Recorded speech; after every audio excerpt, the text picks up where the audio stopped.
This is the X-Zone Broadcast Network, broadcasting worldwide on broadcast affiliates and satellite program providers, including CNN Broadcast Network, Sirius Satellite Network, Star Media, Good News Radio Network, Angel Broadcast Network, Wiki Broadcast Network, and WPBN TV. For more information on the X-Zone Broadcast Network, visit us at www.xzbn.net.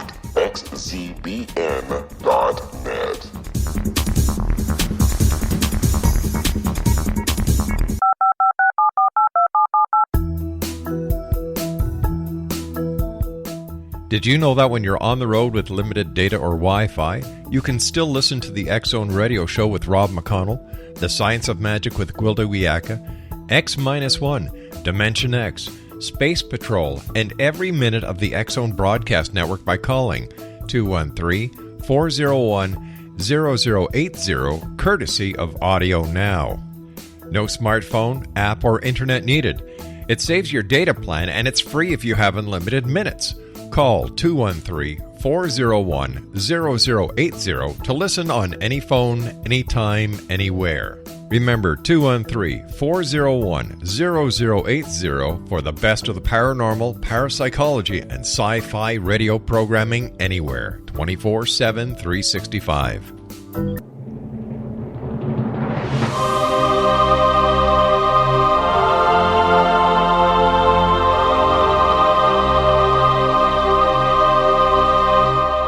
The Science of Magic with Gwilda Wiyaka is largely an opinion talk show. All opinions, comments, or statements of fact expressed by Gwilda Wiyaka's guests are strictly their own and are not to be construed as those of the Science of Magic or endorsed in any manner by Gwilda Wiyaka, Relmar McConnell Media Company, its affiliated networks, stations, or employees.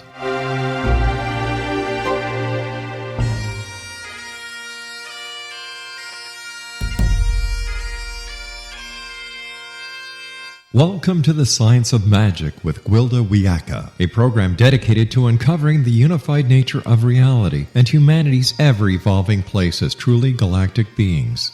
For more information on the Science of Magic with Gwilda Wiyaka, visit us online at www.thescienceofmagic.net.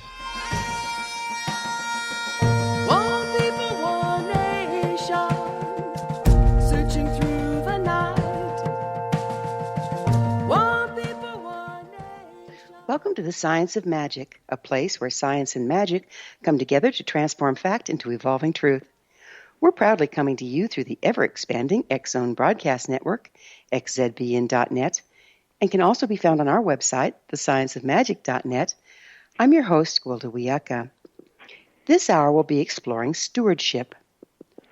All of my shamanic teachers believed that every animal, rock, tree, or blade of grass was an integral and necessary part of the whole, without which the entire system would be compromised. Every nation, whether plant, animal, elemental, or stone, provides a service stewarding a unique bandwidth of frequencies necessary to the functioning of this organism we call Earth. Shamanically, life is viewed as a beautifully choreographed creation. Each part is exactly what it needs to be in order to participate in the whole. Humans seem to have stepped out of this natural order. At every turn, humankind has altered, manipulated, synthesized, chemicalized, processed, and genetically engineered life. There's an ever so arrogant assumption that things are not okay the way they present themselves in nature. We believe we can improve on the natural order by interfering with it. We've altered our food, polluted the air and water, and in general, made a toxic dump out of the planet, resulting in global hunger, environmental crises, ill health, deforestation, and the extinction of animals in droves. When God gave us dominion over the earth, I don't think this is what he had in mind. How ironic, it's only after we've interfered with natural systems to the point of destruction are we starting to recognize the checks and balances of nature. Whatever happened to don't rock the boat until you know what makes it float? Nature maintains balance, yet balance is not static. It's in constant motion. Imbalance creates friction, which eventually leads to the destruction of whatever created the imbalance. Through the creation and destruction process, nature renews itself. Imbalance results from our repeated attempts to harness power by hacking into the way life works. It can be no other way. Ultimately, all of our manipulations, aspirations, and acquisitions are ground to dust through the friction caused by our own imbalance as it collides with natural law. The wisdom of cooperating with nature rather than trying to conquer her is proven over and over.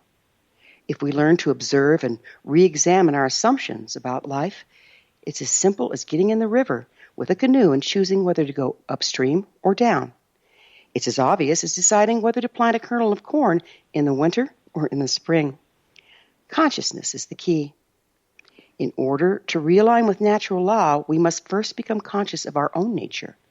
For within our being, we truly carry the blueprint of all that is. I'm not so unrealistic as to believe we need to return to purely indigenous ways. There are way too many of us for the old methods to sustain us.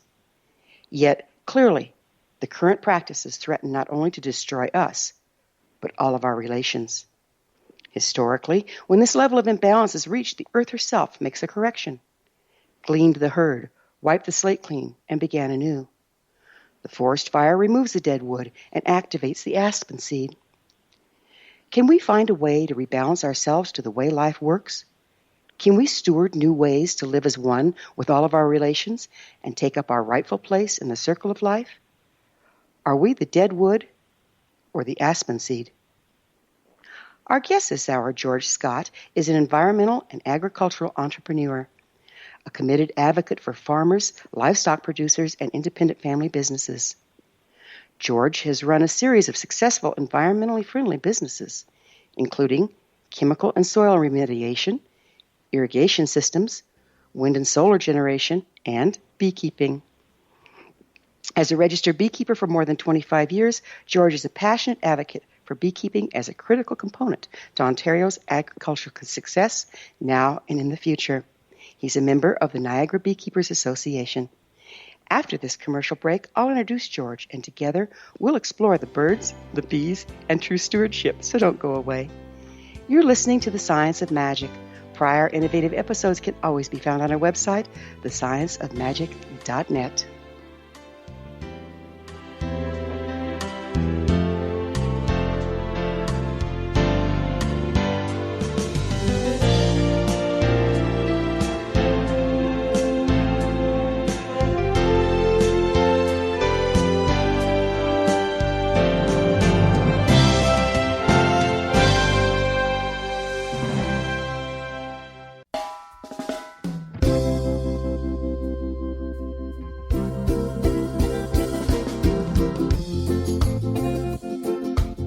This is Johanna Carroll, host of Dialogue with Divinity on the X-Zone Broadcast Network. While walking along Kaanapali Beach in Maui this past year, I kept discovering all these shells and coral in the shape of hearts. My dialogue with Divinity was very simple. Do you want me to do a retreat to heal people's hearts in Maui next year? And of course, the answer was yes. As a master spiritual teacher, I am offering you a neat retreat called Rise, May 8th through the 12th, 2017, and the chance of a lifetime to rest at a 5-star resort for 5 days and experience a spiritual renewal of your heart and soul. Kaanapali is one of the top 5 beaches in the world. This stunning resort has undergone a $40 million renovation.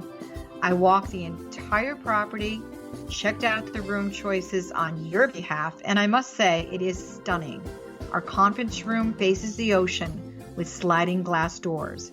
Maui is known as Mother Maui because it is a soft, gentle, healing energy.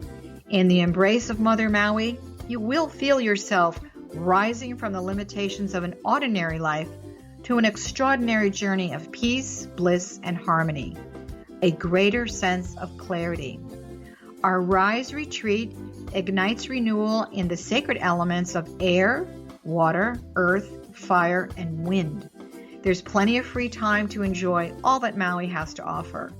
A small deposit is required now to reserve your space, as this retreat, it will sell out. For more details, please go to johannacarroll.com and register today. Aloha, and I'll see you in mystical Maui.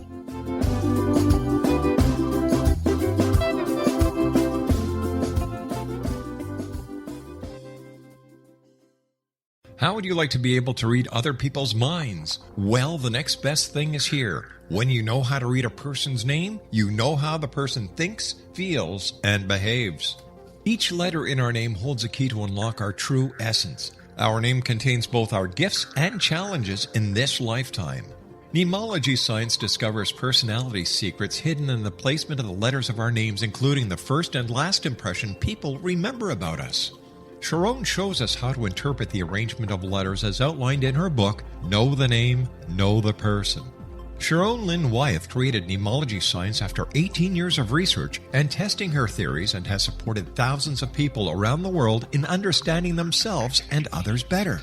You'll enjoy Sharon's unique teachings as she shares her system to learn the gifts behind your given birth name.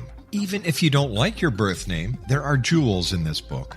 If you're thinking of changing your name, ready to name your child, or wanting to get along better with others, this is the book for you. If you'd like to improve your relationships and change your life for the better, get the book today, Know the Name, Know the Person, or visit www.knowthename.com. That's www.knowthename.com.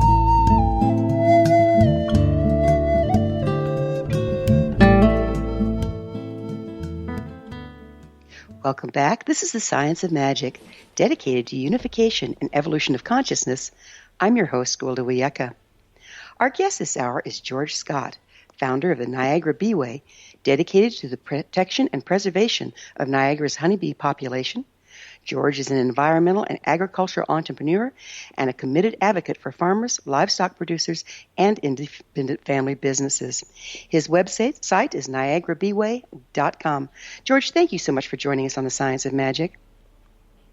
Thanks for having me here today. What a lovely day here to kind of speak with you on something that's very near and dear to my heart, and that is the status of honeybees today here, in particular in Niagara and in Ontario.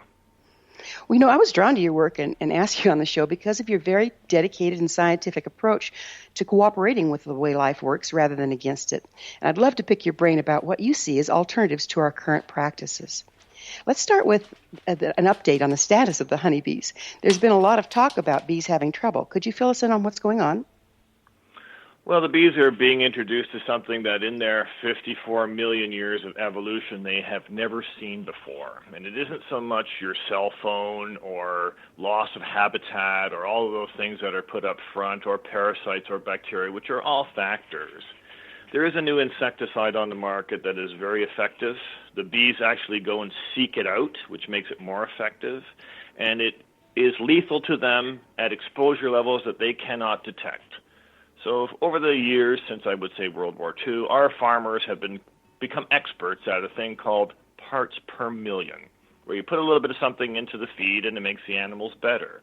Sick animals get antibiotics in parts per million, and we know how that can save an animal's life and make our food better, et cetera, amongst many things that are parts per million. This is not one of those things. This is a new technology in parts per billion. There isn't even equipment here in all of Niagara to detect this material at its functional level. And at this particular point now, we're just learning about how to live with this as beekeepers, something that's totally toxic, made to kill our bees, and how do we adjust to that? And we've come up with some really brilliant solutions that are our go forward. That's good news. Would you explain to us why you see honeybees as so important? Well, honeybees now are a dominant factor in the pollination of not just our crops, but also the native species here. Many of the insect populations that were in the billions now are no longer present in those numbers. And all of the plants that are in your garden or in the parks or in our forests or wherever they may be need an interface. That is the balance of nature. The wind is not sufficient to make seeds. Seeds are the ongoing forward of plants. Plants are reaching out with their nectars, which are filled with sugar. That's a very valuable component. Nature's production of sugar is desired by many things, and bees are one of the best collectors of those things. And in that process, they would help a tree to make more seeds. Without those bees or insects, the tree will still make seeds, but let's say for numbers, rather than 100,000 seeds, of which maybe 10% would become trees in the future, there are only 1,000 seeds. When you start knocking those numbers down in such a huge proportion, that means our native species, as well as our plants and our food and our vegetables, etc., are not seeing that pollination services. Bees now and in the future are becoming more and more important in that landscape of nature and the way it behaves and the way it was intended to behave. Why do you see them as becoming more important? Well, because they provide that pollination service, but not only that, but the average bee in the summertime, it has a lifespan of about 35 days. And on a colony of something like 60,000 bees, when you get that much insect population flying around, not only do they provide a vital service to the plants, but they're also a very important food source for all birds that eat only insects on the wing. In our area here in Waynfleet, Ontario now, the dramatic loss of wild bird populations is very, very clearly evident now, especially the insectivores, or birds that eat on the wing. Purple martins this year, in the first time in 50 years, we raised purple martins here. They do eat bees. It is a pain in the neck for beekeepers to have purple martin colonies here. We've always had purple martin colonies here. This year, they did not return. Whoa. That is the plight of them. It is unfortunate, but they've got to come a long way from where it's warm, where they go in the wintertime, to where they come up here where we have a plethora of insects where they can raise their young. They've got to go over an awful lot of area, and the same insecticide that kills the bees, if you read the material safety data sheet on it, because we are all chemical guys here. We are beekeepers, but we are chemical guys. When you read the material safety data sheet, it doesn't say that it's lethal to bees, even though we know it is. It's designed to be. But it does say one thing. It says acutely toxic to birds. Wow. The bird population is really being negatively affected by this insecticide in a way here that we're not really monitoring. We notice the bees because we make money from the bees, and it's insurable, and so we're getting statistics. But we're not really getting any numbers on the wild birds other than with the big bird organizations who are screaming about the downfall of songbirds. That's really sad. I love birds along with the bees, right? I understand there's some new research on honeybees. What can you tell us about it? Well, they're in several areas, and a lot of the research is being done here in Ontario by private beekeepers. We work with the biggest ones. And what we're doing is we're not here to blame the chemical companies. We're not here to fight the farmers. We're not after a ban. We're looking at how do we mitigate our losses? How do we live in today's real world where neonicotinoids are used on every farm? Everybody who's growing corn and soybeans. They prefer that. It does work. It's very functional. It does make a farmer's life easier. It makes our lives more difficult, but we could spend all of our energy trying to fight them, or all of our energy trying to find out how to live with them. Many of my neighbors here are 5,000-acre corn and soybean growers. They're great neighbors. They're not good. They're great neighbors. And they're sensitive to what we're doing, and they're eyes wide open. There is no conflict between us. But we are learning now that we need to divert our bees away from neonicotinoids only at crucial periods during their development. Early in the spring, when there's water on the soybean field and there's little puddles, bees go to that. But 2 months later, when there's vegetation that gives up the nectar and the pollen, the bees can't get to the soil. They can't get to that water. They can get water from other sources. That is the biggest introduction. It isn't in the honey, and it isn't in the pollen. It's in the water. And when we intercept those, we provide water now to our bee colonies. We feed them when we don't want them to go somewhere. So the process of diverting them is the first step in avoiding, of course, the chemistry, and that's been very effective. And in the second, we are refrigerating our bees or putting them on side storage in the wintertime. That's really a critical step here in the science of preserving our bees, because they no longer gorge themselves on a warm day in January where they all wake up and then they're going to go back because February, of course, is going to freeze again. That wake up, go to sleep, wake up, go to sleep allows the bees to go up into their stores and hoard honey where the insecticide is present and concentrated. Because we refrigerate, we avoid that mass consumption all at one time, which is fatal to the bees. If they get a little bit at a time, they can tolerate it. So we have learned with these two basic steps on how to live with neonicotinoids as beekeepers today. So did I understand you to say that these chemicals are showing up in their honey? And if so, does it show up in the honey that you harvest? Well, it's very little, because when they go on as a seed coating, you have to realize that that entire plant will only take up 2 to 4% of the seed coating. So the dilution of that in the nectar is very, very, very low, and I would say somewhat tolerable for the bees. Yes, it will kill them if they have a steady diet, but it's at such a low level that we're having a hard time getting the correlation. However, the 98% or 95% that's in the little puddle on the soil, that's where they drink it. That's where they're getting a massive dose. An average 2-story hive that you'd see as you're driving down the country road, the little white boxes where the bees live, will consume between 1 and 2 gallons of water a day. They're voracious water drinkers. They need water, each and every one of those. If there's something wrong with the water, they're the first ones to know. That's the signal that we're getting, not so much the canary in the coal mine, it's more a fire alarm. When it goes off, we see the bees all in front of their hive. They're dead. It's a very, very dry time after a rain. Boom, they're on the water. Here they come, and we're seeing that problem. When we have a big nectar flow, we don't see the problem, because it's all about the math of this thing. The plant can only take up a very, very small portion of this insecticide, and nectar is even a smaller part of that plant.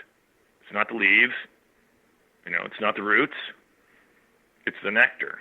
So in there's such a small proportion we can get away with it, but we can't get away with the residual that's left in the water, especially after 10 years of growing corn and soybean and putting all of those additives into the soil.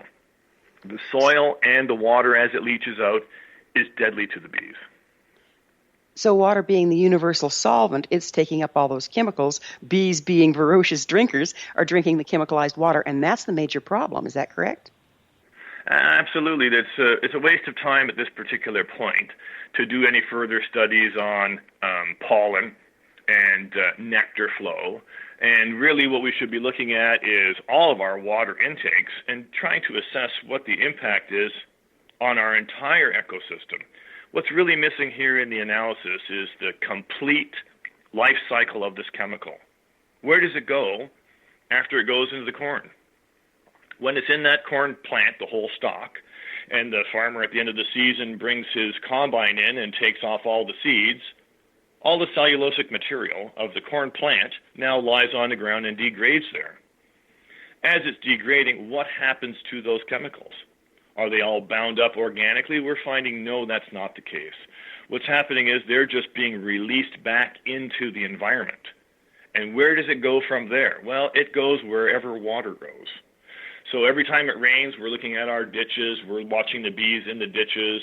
That triggers us to give them water, independent of ditch water, because in the ditches, a ditch can drain a 40-acre field, and it's only 1 meter wide and 1 foot deep, and the bees are all along that ditch.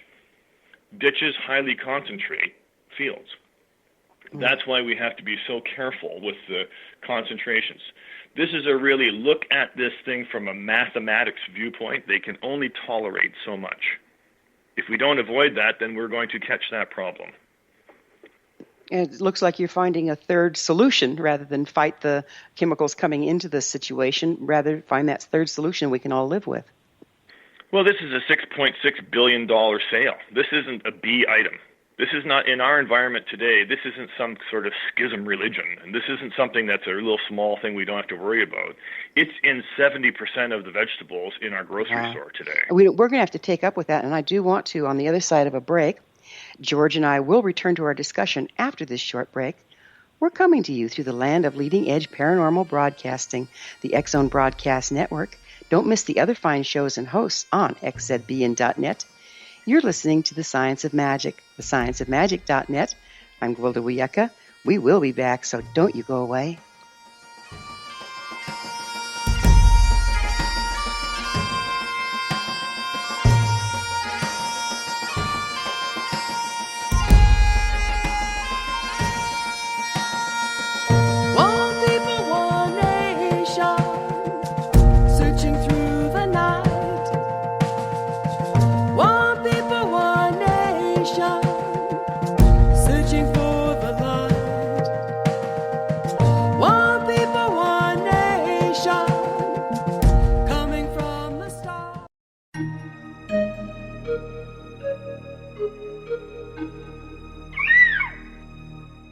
While science pursues fact, magic accesses the quantum level, bridging random facts to form truth. As long as science and magic remain separate and polarized, the truth cannot be known. I'm Gwilda Wiyaka. Join me on the Science of Magic radio program, dedicated to unification and evolution of consciousness. During each episode, I'll be speaking with experienced and respected scientists and mystics. From astrologers to astronomers, from medical doctors to shaman, the scientific method to dowsing and intuition, we'll weave together information from seemingly divergent practices to promote unity and enlightenment. Join me, Gwilda Wiyaka, and the Science of Magic right here on the Mutual Broadcast Network. For more information, visit www.thescienceofmagic.net.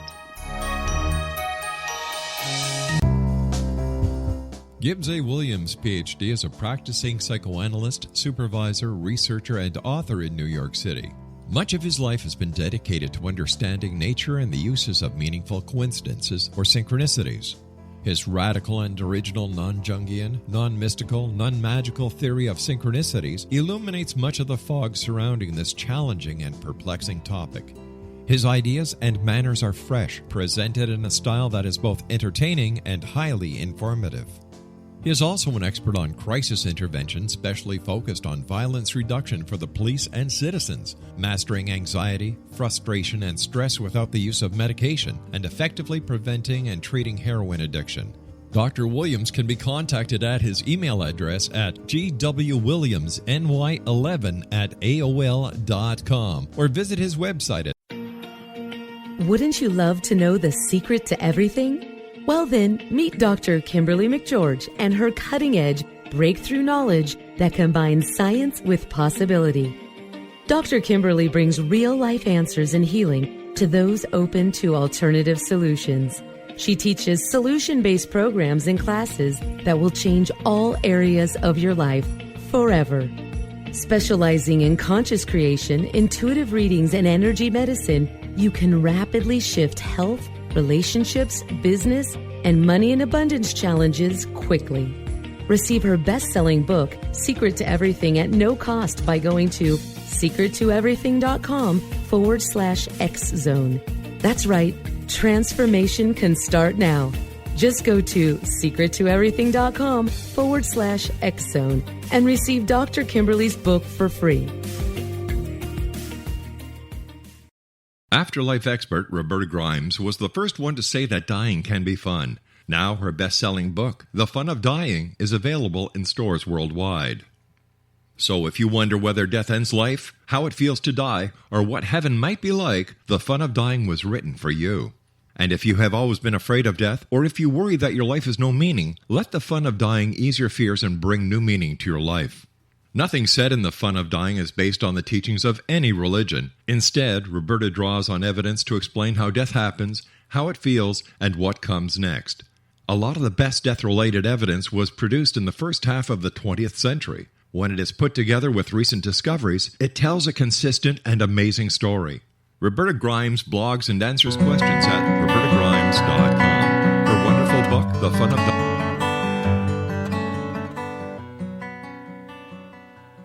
Welcome back. This is the Science of Magic, a place where magic and science come together to promote enlightenment. I'm your host, Gwilda Wiyaka. Our guest this hour is George Scott, founder of the Niagara Beeway, dedicated to the production and preservation of Niagara's honeybee populations. George, before we went into the break, we were talking about what a sweeping problem this is. It's not a small one. Would you continue with that thought?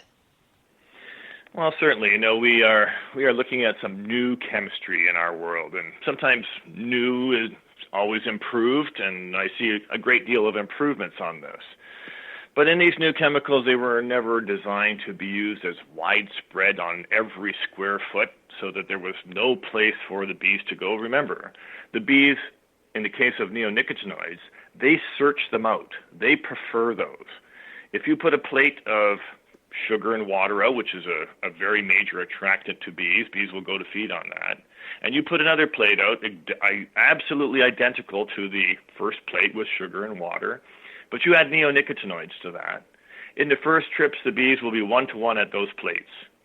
But in the subsequent trips, they'll be 16-to-1 on the neonicotinoid plate, indicating that not only do they like that, but they are preferring it. They are preferring to collect this chemical.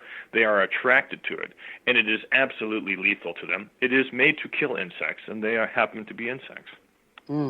Goes back to it's not nice to fool Mother Nature, right? Well, Mother Nature is giving us a very, very wide wake-up call, because at this particular point, the reason we're spending so much time on bees and the planting process where the seeds are going injected into the ground and the dust comes up, the reason we spend so much time at that is because it's very apparent it kills bees. If a bee flies into that planting dust, it dies immediately. There's no dispute. It's not your cell phone. It's not loss of habitat. They flew into a cloud of dust from the seed planting, and they were exposed to an insecticide. Well, that insecticide still lays down after the seeds are planted, and the water, because it's a water-soluble systemic toxin, from that point after it becomes planted in the ground, the water is the main carrier, and that's the new science that we're looking at today. In the last 5 years, we've really understood how to manage this issue, how to protect our bees as best we can. But what we don't know is how does this chemical combine with all the other chemicals that we're using? And the science is not clearly understood on that, but I can tell you that in moving from parts per million to parts per billion, that's a much more difficult step.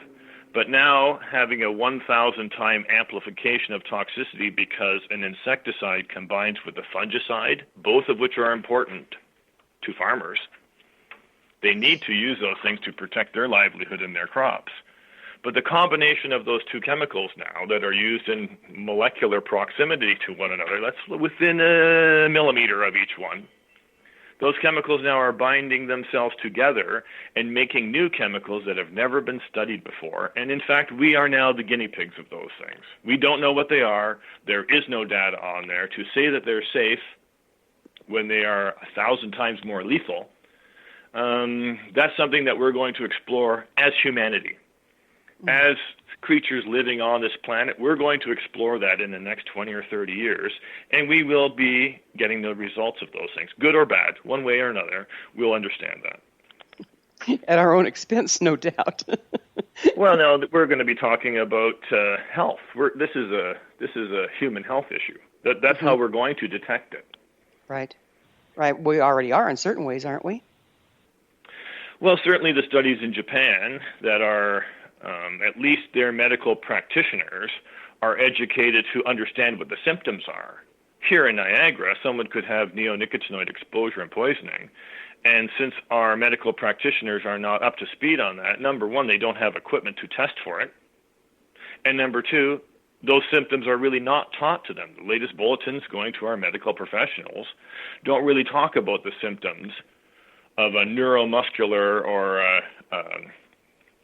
a neurotoxin event going on at what organ? Is it brain? Is it your sensory function? Is it how you walk? Is it how you digest? How does it affect us? That will come. Thank God for the internet. All around the world, this information is going to come to the surface no matter who tries to suppress it. This information will come, and it will be our medical community that say, hey, this is too much. There is a level on it, and we haven't determined that yet. But at some particular level, Remember, the same mechanism that's used to kill insects in the field for the farmer is exactly how human beings work. Okay, so the same way we attack those insects through their nervous system, that nervous system is the same nervous system of a human being. Wow. Whether they say that there's not enough neonicotinoid receptors in the human body, that's really a bit of a point of advertising, not so much science. Certainly this material is lethal to human beings. If you drink it, it's like drinking a cup of gasoline. Remember, gasoline is not lethal at these levels.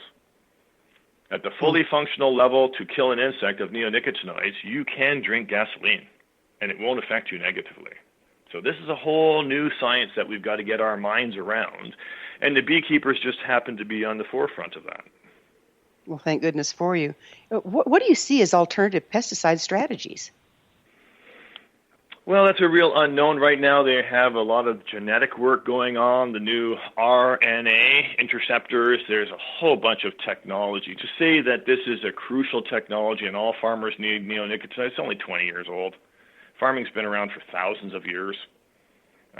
Pest resistance has not been around since World War II, and that's what we are now developing.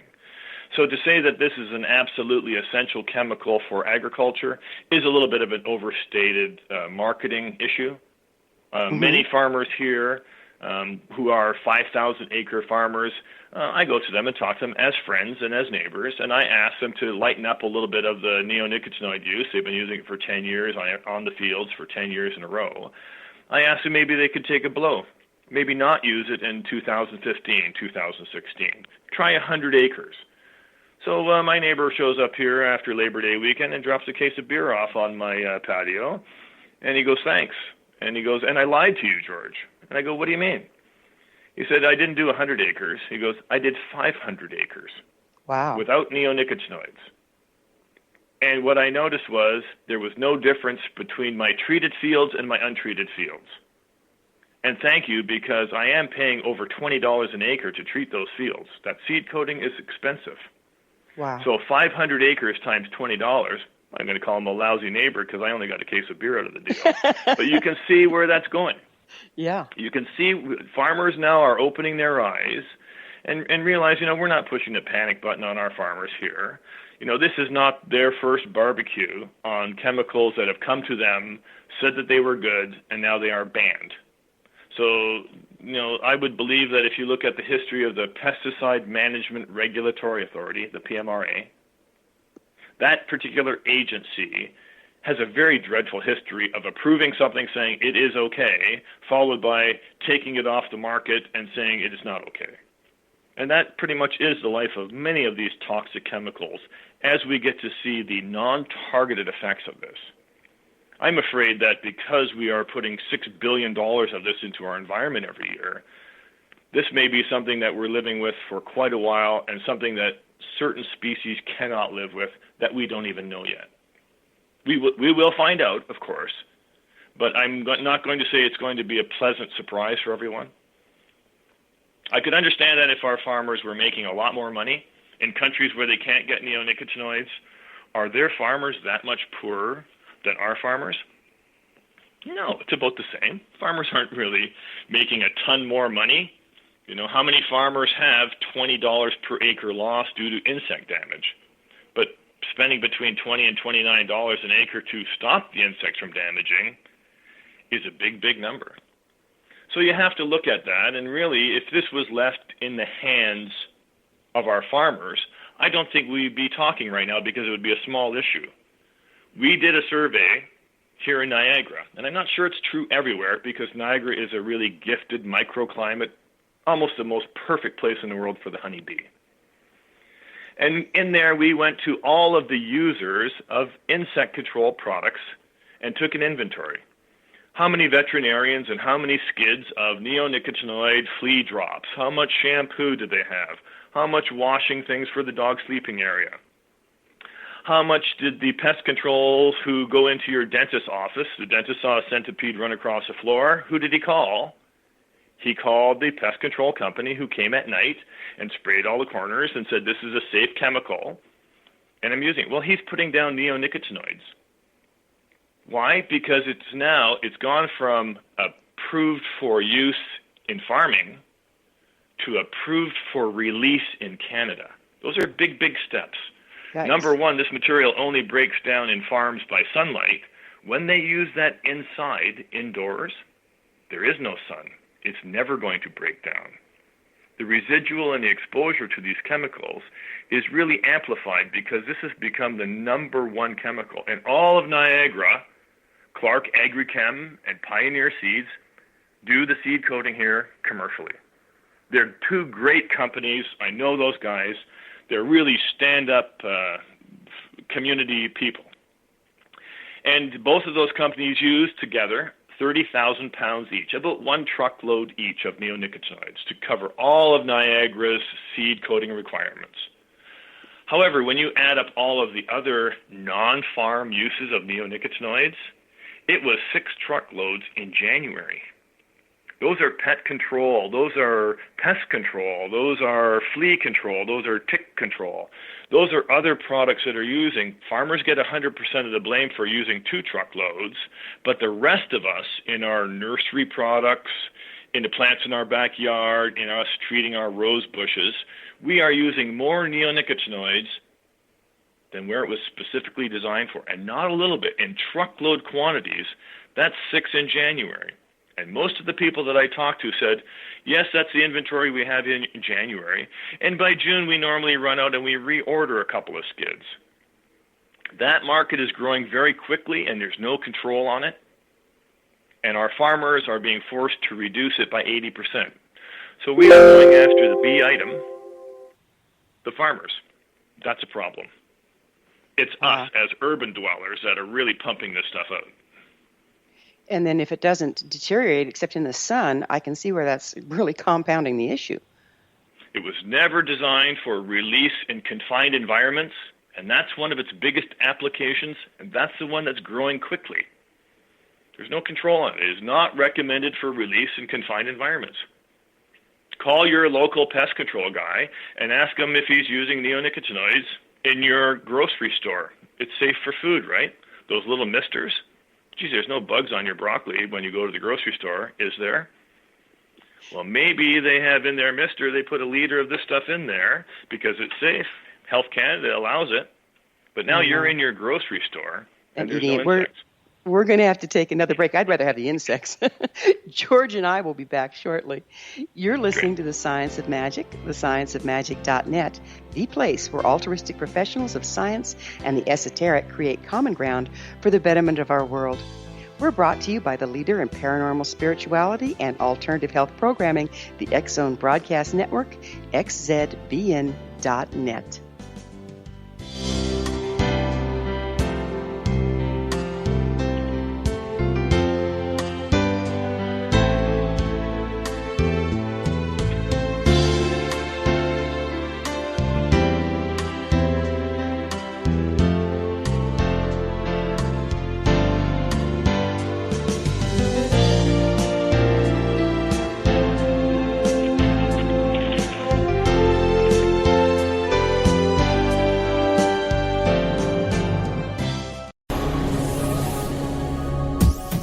This is the X-Zone Broadcast Network, broadcasting worldwide on broadcast affiliates and satellite program providers, including CNN Broadcast Network, Sirius Satellite Network, Star Media, Good News Radio Network, Angel Broadcast Network, Wiki Broadcast Network, and WPBN TV. For more information on the X-Zone Broadcast Network, visit us at www.xzbn.net.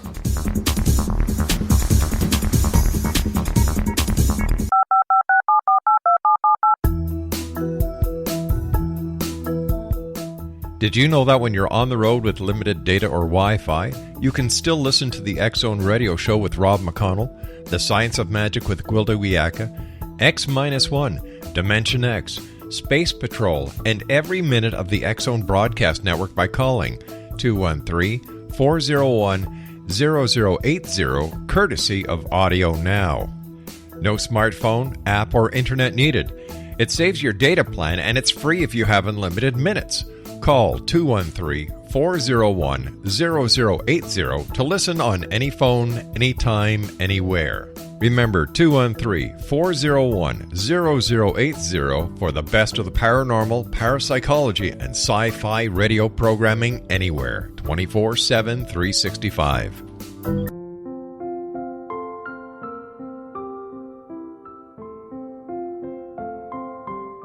I am Dr. Carl O'Helvey, founder, president of a new cancer foundation focusing on evidence-based physical, mental, and spiritual interventions, including natural cancer cures, prayer, meditation, affirmations, nutrition, and other related holistic cancer prevention and cure modalities.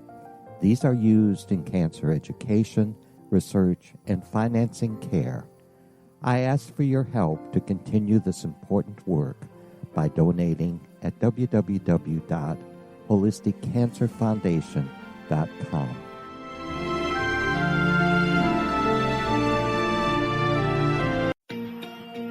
Wouldn't you love to know the secret to everything? Well then, meet Dr. Kimberly McGeorge and her cutting-edge breakthrough knowledge that combines science with possibility. Dr. Kimberly brings real-life answers and healing to those open to alternative solutions. She teaches solution-based programs and classes that will change all areas of your life forever. Specializing in conscious creation, intuitive readings, and energy medicine, you can rapidly shift health, relationships, business, and money in abundance challenges quickly. Receive her best-selling book, Secret to Everything, at no cost by going to secrettoeverything.com/X-Zone. That's right, transformation can start now. Just go to secrettoeverything.com/X-Zone and receive Dr. Kimberly's book for free.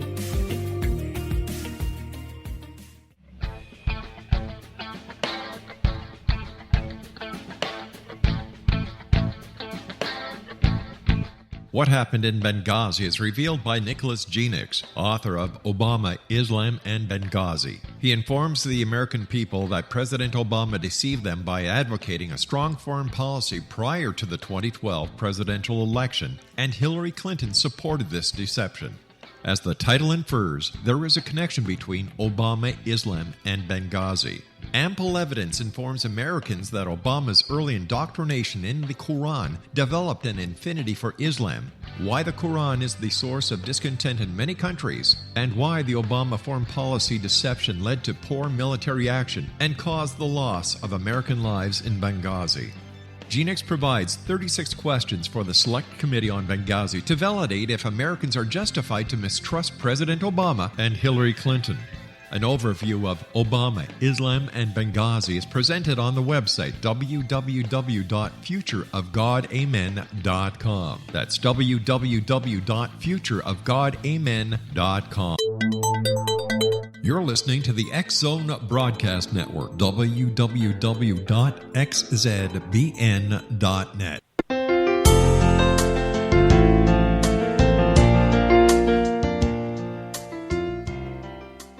Welcome back. This is The Science of Magic, bringing together gifted people of service to the world. I'm your host, Gwilda Wiyaka. Our guest this hour is George Scott, founder of the Niagara Beeway, dedicated to the protection and preservation of Niagara's honeybee populations. George, the question begs asking here, how come you know so much about chemicals? Well, that's a great and leading question, of course. In 1984, I started working for a chemical company. And in that chemical company, the products were things like asphalt for road paving and formaldehyde and things that make urethane, or those things that make glue, or what we would call intermediate chemicals. And in all the rigmarole to protect everybody now with all of the hazardous material response, our group has become very, very conversant in chemistry today and the environment. We're very conscientious about what we do. And in there also we have things like research and development.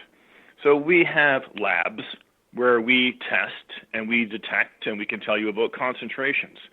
Unlike any other beekeeper, and I'm a multi-generational beekeeper, so we go back in our family, in every generation back to Fred Flintstone and Barney Rubble, Our family either made a Roman Catholic Irish priest or a beekeeper. And I never heard the call from the big guy, so I am a beekeeper. But also, since 1996, I have been president of a multinational petrochemical corporation. I run the bacteriological division in Lyon, France. We find solutions to problems that are a little bit more organic now because we have a huge history in sterilizing agents like formaldehyde, which we hardly use anymore, and we're trying to step out of that.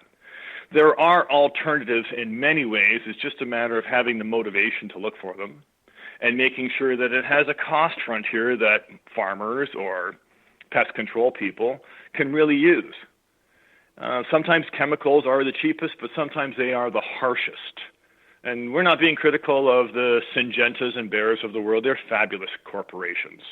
But what we are looking at is it really necessary that we spread these chemicals out into our environment in the way that we are doing it?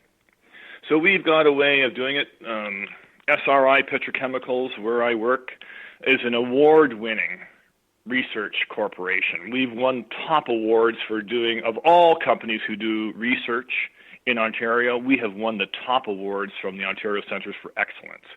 So not only do we know how to do this, but we're recognized as one of the leaders in research. That's why the big commercial beekeepers came to us. They didn't want to have a fight. They just wanted to know. They didn't want to say, hey, you can't do this, Mr. Soybean Grower. They wanted to know, how do we save our bees? And that was the limit of their motivation in coming to us. And we have devoted a tremendous amount of resources to, first of all, understanding this problem, to understanding the politics of where not to stick our head to get it whacked off like whack-a-mole.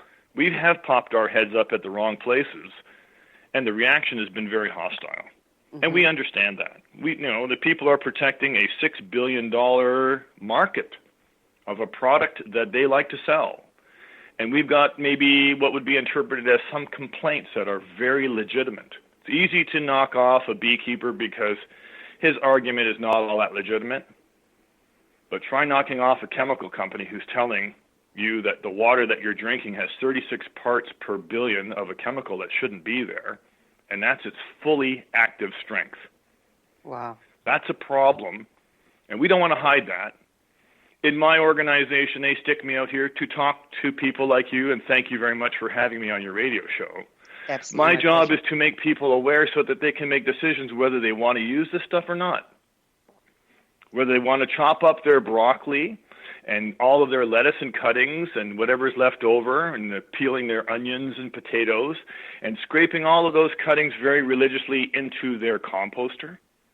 Do they want to do that when they are now knowledgeable that neonicotinoids used on all those vegetables are concentrating to high levels in their composter, and they're using their composter on their organic vegetables in their backyard and actually exposing themselves to more neonicotinoids? People don't know that. If people knew that, they would start asking questions, and then they would make decisions. That's the answer. More information so people can make decisions. People are quite capable of making the right decision if they know what they're deciding. Yeah, being informed is so important. And, this is really exciting, George. It looks to me like you are working in combination rather than in opposition to try to create a third option to steward us out of this mess we've gotten ourselves into. And I think this is a subject that could certainly take up another hour. So I would love to have you back on where we can inform the people more about the difference between that third option, the battle we have going on, trying to feed a planet, keep our food clean, keep the chemicals under control, and deal with environmental issues. There has to be a third option in all of these because the fight isn't winning us anything. So if you would be willing, I'd love to have you back in January and we can continue on with this subject as well. Does that work for you? Absolutely. It would be my pleasure. And it isn't so much the them, it's the we. That's how we position ourselves. Mm-hmm. It isn't the them that are bad guys. It's the we that are here. They just happen to be the chemical suppliers into agriculture. It isn't the them who are grain growers. The Grain Growers Association of Ontario, they're an excellent group. These are all really conscientious people. However, the more that they are aware, of what the real facts are and the potential damages, the more that they can make decisions and say, okay, we can mitigate these things, or that's an acceptable risk. Those are good decisions to be made. But we've got to get rid of the them in this conflict. There is no them. It is only we. We are beekeepers. We are farmers too. We are agricultural. We are a critical, strategically important part of the agricultural network. To lose that would be an absolute crime, and we are well underway of closing down those industries, even though you read the statistics that say there's more honey sales and there's more bee colonies in North America than ever before. And I can tell you that that is a very misleading document, and do not ever listen to anyone who even says that, because I have 3 times more hives here and I produce the same amount of honey. Wow. I have to carry more hives because I'm losing so many. And all of the commercial guys are exactly the same way. Today, our new technologies, it costs us a little bit more, and we are a lot more monitoring, testing, adjusting, doing things that our grandparents never even thought, refrigerating bees in winter. Those are things that our grandparents never thought about doing in their beekeeping, which we now see as being very essential. When you get in beyond the hobbyist of the 100 beekeeper, when you get up to the commercial things, you have to do these things because this is a business. You have to keep your bees alive. It's essential. So getting rid of the them and they and those guys in the fight and saying, hey, how can we look at this? And you're going to find everybody when you talk to is reasonable and wants to hear what you have to say. Saying, here's my lawyer and those guys are really going to get it, I'll make them pay, is the first way to shut the door on any kind of go forward. And we're only interested in the go forward. That's beautiful, because as long as there's a them and the us, we are polarized. And as long as we're polarized, we cannot find cooperation or the third option. Correct. Yeah. And even especially if that option needs the exploration of all of us. What happens if the answer is going to come from some kid's head who's only 14 and we got to wait till he's 17 or 18 or 19 and he's smart enough to be able to relate his findings? Young kids today have new tools and they're really super smart. Maybe because I deal with the best of the best kids these days, but kids today have more skills than I ever had or any of my peers had. We call them the aisles. I'll do that. More versatile, more agile, more volatile. They've got all the aisles. I'll do that. And the best kids are really something that with a little bit of guidance, we're going to get a lot of productivity out of them as long as they're aware of the facts. And my job here is to make people aware of a big item here facing all of us, of which the bees are only an indicator species that something could be a little bit wrong. Well, George, we absolutely have to have you back and do an hour on what is that information? What information do we all need in order to come together as a people and create that third option from an informed standpoint rather than one of polarization and argument? It's just been wonderful working with you. Hey, my pleasure entirely, and all the best to you and yours during this holiday season. And we'll catch up with you in the new year, and I really look forward to doing that. And it may even be helpful for me to bring one of my neighbors in here who is a large-scale, as big as they get, grain grower, so that he can also participate in this, because I'm sure that they'd like to add their 2 cents worth in normalizing things, in making people aware, in telling people that farmers care just as much as the consumers care. If not more. If not more. Bless them for doing their work. Yeah, we'd be starving without them, wouldn't we? Where can people find your services and your information, George? Right now, we are really adding a lot and to our website at www.niagarabeeway.com. And what we're doing right now in international trade is we are now accessing countries who do not have neonicotinoids for replacement bees. Currently, we're having there's a big risk right now, as Canada can only import from 3 countries. Well, we're out of time. Unfortunately, time flies. I look forward to working with you in January. Our guest this hour has been George Scott, founder of the Niagara Beeway, dedicated to the production and preservation of Niagara's honeybee populations and apparently ever so much more. His website is niagarabeeway.com. This has been The Science of Magic. Remember, you can always listen to thought-provoking episodes on our website, thescienceofmagic.net. Until next time, dear ones, may you be blessed with knowledge and comforted with love as you embrace stewardship. Searching through the night.